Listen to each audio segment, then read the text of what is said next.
Okay, இங்க வந்து product master அப்படின்னு ஒரு டேபிள் இருக்கு. அதுல ஆப்பிள் அண்ட் சாக்லேட் ரெண்டு ப்ராடக்ட் இருக்கு. இங்க வந்து ஆர்டர் மாஸ்டர் டேபிள் இருக்கு. இதுல வந்து பிரைஸ்ன்றது மிஸ் ஆயிருக்கு. பிரைஸ் வந்து நம்ம எக்ஸ் லுக்அப் அப்படின்றதுல என்ட்ரி பண்ணிட்டு பார்க்க போறோம். எக்ஸ் லுக்அப் என்ட்ரி பண்ணி பார்க்கலாமா? ஈக்குவல் டு எக்ஸ் லுக்அப் அப்படின்னு போட்டு இதுதான் லுக்அப் வேல்யூ. லுக்அப் வேல்யூன்றது சிங்கிள் செல் ரெஃபரன்ஸ் தான், ஒரு டேபிள் ஆரே கிடையாது. மோர் தேன் ஒன் செல் செலக்ட் பண்ணக்கூடாது, ஒரு ரேஞ்சும் செலக்ட் பண்ணக்கூடாது. ஓகே, சிங்கிள் செல் செலக்ட் பண்ணியாச்சு. அப்புறம் லுக்அப் அரேஞ்சில் இந்த டூல் டிப் பாருங்க, லுக்அப் அரே கேட்குது. லுக்அப் அரேன்னு இந்த ரெண்டு ரெஃபரன்ஸ் செலக்ட் பண்றேன். கமா அடுத்தது ரிட்டர்ன் அரேஞ்சில் இருக்கு. ரிட்டர்ன் அரே பிரைஸ் நம்ம போடும். இந்த ரெண்டு செலக்ட் பண்ணும். இங்க ரெண்டு செல் செலக்ட் பண்ணா இங்கேயும் ரெண்டு செல் தான் செலக்ட் பண்ணும். ஓகே, அப்படியே வந்து ஜஸ்ட் க்ளோஸ் பண்ணி முடிச்சிட வேண்டியதான். இப்போ இந்த ஃபார்முலா காப்பி பண்ணி கீழே போடும்போது என்ன ஆகுது பாருங்க, என்ஏன்னு வருது. எதுக்கு, என்ன காரணம் அப்படின்னு சொல்லி இங்க போய் பார்த்தாச்சுன்னா, ஃபர்ஸ்ட் 45 போடும்போது வந்து இந்த அரே பாருங்க, ரெண்டு அரேயும் கரெக்டா மேட்ச் ஆகுதா. இங்க ரோ நம்பர் 3ல வந்து வருது, அது மாதிரி ரோ நம்பர் 3 to 4 சொல்லி வருது இல்லையா. என்னது A3 to A4, அப்புறம் D3 to D4 வருது.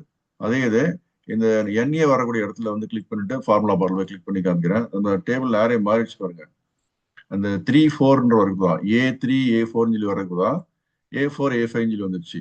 அது மாதிரி இங்க பாத்தீங்கன்னா D3 D4 வரக்குதா, D4 D5 சொல்லி வந்துருச்சு. இதுக்கு என்ன ரீசன்னா, ஃபார்முலாவில் வந்து நம்ம இந்த 45ன்ற இடத்துல என்ட்ரி பண்ணி ஃபார்முலா பண்ணும்போது வந்து இந்த இடத்துல அப்சல்யூட் ரெஃபரன்ஸ் A3 A4 அப்படின்ட்டு பார்த்தீங்களா, அதில் வந்து அப்சல்யூட் ரெஃபரன்ஸ் கொடுக்கணும். அது எப்படி கொடுக்குறதுன்னா என்ன பண்ணும், $A$3, அப்புறம் $A$4, இதுதான் அப்சல்யூட் ரெஃபரன்ஸ். அதே மாதிரி ரிட்டர்ன் அறையும் $D$3, $D$4. ஓகே, இப்போ இதை காப்பி பண்ணி போடுறதுன்னா இங்க பாத்தீங்கன்னா இப்போ பிரைஸ் வந்துடும். ஓகே, ஸோ எரர் ரிமூவ் ஆயிடுச்சா. அடுத்தது நெக்ஸ்ட் இதை காப்பி பண்ணி அடுத்த செல்ல கீழே போடுறேன். இங்க மறுபடியும் எரருக்கு வருது. ஏன், என்ன ரீசன் பார்த்தீங்கன்னா, டேபிள் அரே செக் பண்ணி பார்க்கலாமா. டேபிள் அரே பாருங்க, ரிட்டர்ன் அரே வந்து 345 இருக்கு. லுக்அப் அரே வந்து P001 P02 கரெக்டா இருக்கு. என்னன்னு பார்த்தா லுக்அப் வேல்யூ வந்து P003 இருக்கு. அது இந்த லுக்அப் அரேல இல்லை, அதனாலதான் வருது. ஸோ எக்ஸ் லுக்அப் பண்ணாலும் வி லுக்அப் பண்ணாலும் இந்த மாதிரி அப்சல்யூட் ரெஃபரன்ஸ் வந்து டேபிள் அரே, அப்புறம் வந்து லுக்அப் அரே, ரிட்டர்ன் அரே இந்த மாதிரிலாம் பார்த்துட்டு கரெக்டாக பண்ணுங்க.